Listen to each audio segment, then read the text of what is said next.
1757 সালের 23 জুনের একটি যুদ্ধের মাধ্যমে বাংলার স্বাধীনতার সূর্য অস্তমিত হয়েছিল।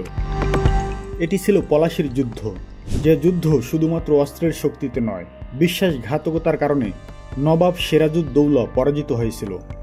আজকের ভিডিওতে আমরা জানব কেন হয়েছিল পলাশীর যুদ্ধ, কারা ছিল এই যুদ্ধের প্রধান চরিত্র এবং এই যুদ্ধের পরিণতি কী হয়েছিল। চ্যানেলটি সাবস্ক্রাইব করে সম্পূর্ণ ভিডিওটি দেখতে থাকুন। 1757 সালের 23 জুন দিনটি ছিল বৃহস্পতিবার। পলাশীর যুদ্ধে বাংলা, বিহার, উড়িষ্যার শেষ স্বাধীন নবাব সিরাজউদ্দৌলা কতিপয় বিশ্বাসঘাতকের ষড়যন্ত্রের কারণে ব্রিটিশ ইস্ট ইন্ডিয়া কোম্পানির কাছে পরাজিত হয়। পলাশীর যুদ্ধে নবাবের পরাজয়ের পরে মূলত ভারতবর্ষে ইংরেজ শাসনের সূচনা হয়। সিরাজউদ্দৌলার নানা আলীবর্দী খান ইন্তেকাল করেন 1756 সালের 9 এপ্রিল। নানা নবাব আলীবর্দী খানের মৃত্যুতে বাংলার মসনদে আরোহণ করেন নবাব সিরাজউদ্দৌলা।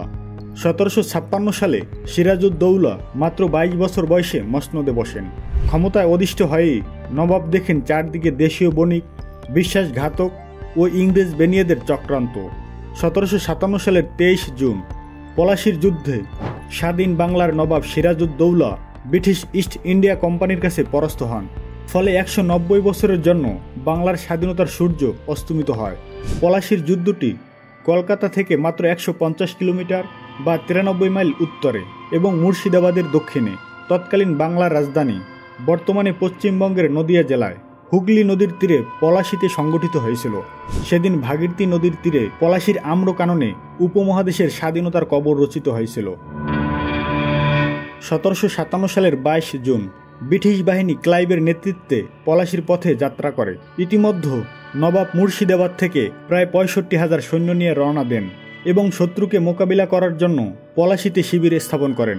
1757 সালের 23 জুন সকাল 8টার দিকে যুদ্ধ আরম্ভ হয়।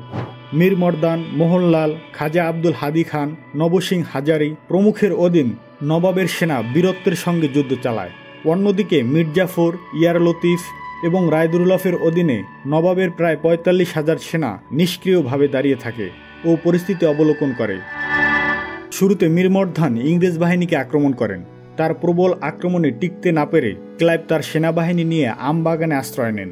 ক্লাইভ কিছুটা বিচলিত হয়ে পড়েন। মীর মদন ধীরে ধীরে অগ্রসর হচ্ছিলেন, কিন্তু মির্জাফর, ইয়ার লুৎফ খান ও রায়দুল্লফ নিষ্পৃহভাবে দাঁড়িয়ে রইলেন। দুপুরের দিকে হঠাৎ বৃষ্টি নামলে সিরাজউদ্দৌলার গোলাবারুদ ভিজে যায়। তবুও সাহসী মীর মদন এবং সেনাপতি মোহনলাল ইংরেজদের সাথে লড়াই চালিয়ে যেতে লাগলেন। কিন্তু হঠাৎ করেই গোলার আঘাতে মীর মদন মারাত্মকভাবে আহত হন ও মারা যান।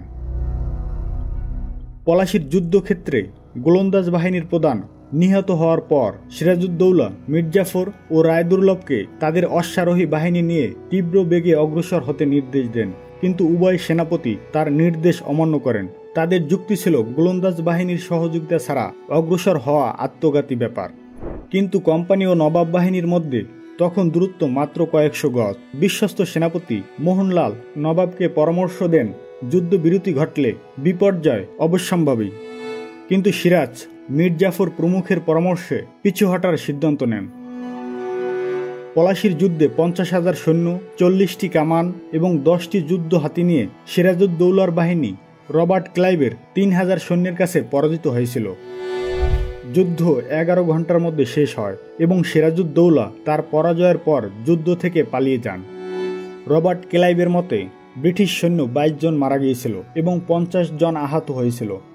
নবাব বাহিনী প্রায় 500 জন লোক হারিয়েছিল, যার মধ্যে বেশ কয়েকজন গুরুত্বপূর্ণ কর্মকর্তা ছিল। পলাশীর যুদ্ধের কারণ। সিরাজউদ্দৌলা বাংলার সিংহাসনে বসার পর প্রচলিত নিয়ম অনুযায়ী ইংরেজরা নতুন নবাবকে কোনো উপঢৌকন না পাঠানো এবং তার সঙ্গে সৌজন্যমূলক সাক্ষাৎ না করা। নবাবের নিষেধাজ্ঞা সত্ত্বেও ইংরেজদের কলকাতায় দুর্গ নির্মাণ, নবাব দস্তকের অপব্যবহার নিষেধ করা সত্ত্বেও কোম্পানি নবাবের আদেশ অগ্রাহ্য করা, কোম্পানি চুক্তির শর্ত ভঙ্গ করা ও জনগণের উপর ইংরেজদের নির্যাতন, ইংরেজদের একের পর এক ঔদ্ধত্যপূর্ণ আচরণ ও অবাধ্যতা, নবাব কর্তৃক ব্রিটিশদের দেওয়া বাণিজ্যিক সুবিধার ব্যাপক অপব্যবহার, ব্রিটিশ ইস্ট ইন্ডিয়া কোম্পানির শ্রমিকদের কর ও শুল্ক পরিশোধ না করা, ব্রিটিশদের দ্বারা নবাবকে বিভিন্ন ফ্রন্টে বিভ্রান্ত করা। পলাশীর যুদ্ধের ফলাফল। বাংলায় প্রত্যক্ষ ঔপনিবেশিক শাসনের পথ সুগম করে। মীর জাফর বাংলার নবাব হিসেবে মুকুট লাভ করেন।